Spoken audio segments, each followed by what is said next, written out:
Gather around, young Howdy bots. I want to tell you a grand story which is a long tale but certainly not a tall one, about how the Howdy bots came to be. 2017 was filled with many firsts and a whole lot of learning. This was the team's very first robot, which they built by hand.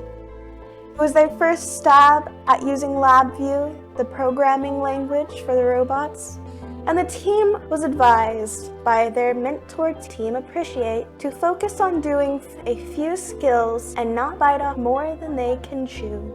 So the team specialized in picking up gears and climbing. This was great advice, and they had great success during the competition season, even going to World Champs.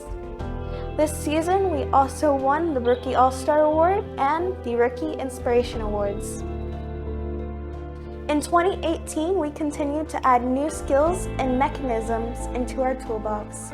We learned to use computer-aided design, or CAD, to design robot parts and how to launch game elements using a car wash mechanism. We also built a partnership and sponsorship with IMP, a machine metal shop, that allowed us to design and manufacture more polished robot parts. We had another successful competition season that took us all the way to the division finals. In the Newton division at World Champs during this season, we also won the Imagery Award and were a part of the winning alliance of the Lone Stars Central Regional event. During 2018, the team also launched a new fundraiser called the Howdython that would become our signature annual fundraiser, and is led by our students who run the phone bank, host the events, create informative and fun videos, and produce live segments featuring the team. 2019 marked many advances for our team, and designed an original chassis for our robot and tried to use a novel mechanism, industry suction cups, to help our robot climb. In prototyping, we actually worked with the company that produced the suction cups to ensure that they would work on the surfaces that we would be attaching to. This year's robot was our most sophisticated to date.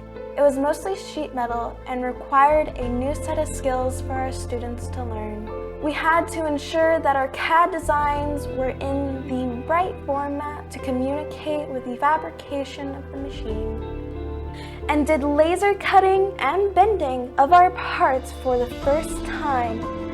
And a few students learned welding to build our new robot pig parts used in the shop and at competitions. Our novel approach drew the attention of the judges, and we were awarded the Creativity Award at both the Austin and the Del Rio district events. And our MarkCom team was excited to receive the Imagery Award at Texas District Champs. And our team was part of the winning alliance at the Del Rio district event.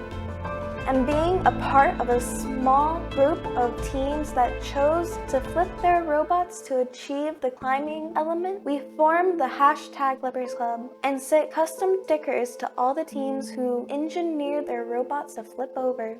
We finally decided to invest time over the off-season learning to build an elevator mechanism because they had been used regularly over the past few seasons by other teams.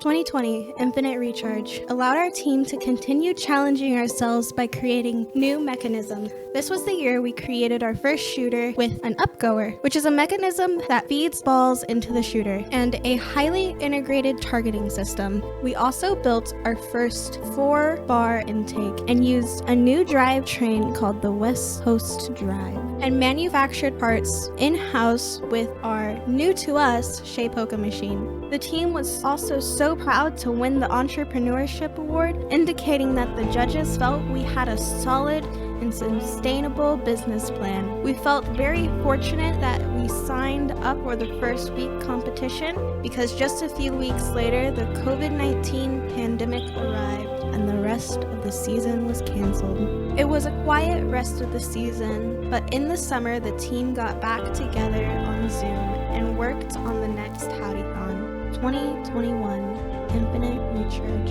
Redo. This season was like no other, as we were in the midst of a pandemic and the team was meeting virtually and not sure. First took up the challenge and created new and different events that could accommodate to the pandemic realities all teams were dealing with. Our team chose to participate in the robot skill challenges based on last year's game and the game design challenges. We made this work by having virtual meetings and when safer stages, allowing low numbers of students in the garage to work when possible. The students enjoyed the opportunity to dream up their own FRC game, complete with a game reveal video. Others on our team enjoyed improving quick draw and aiming to get the best time and score in the various challenges. While we did not take home any awards this year, we appreciate still being able to enjoy some FRC in the middle of what was a difficult time for everyone. And that leads us to today, students. While we are back in the shop, we are also back in masks to keep us all safe. We have almost 10 new students who are building their skills and preparing to return to a build season of old. This has been a time of transformation as our programming students have decided to start using Java and our CAD students have started using Onshape. We have also acquired new tools and machinery that we are repairing and integrating into our processes. Some of you may have not yet experienced a build season with the Howdy bots, but I do want you to know, while hard and stressful at times, it is an experience like no other, and one you will not soon forget. I'm excited to see where you take the Howdy bots and what lessons and successes await you.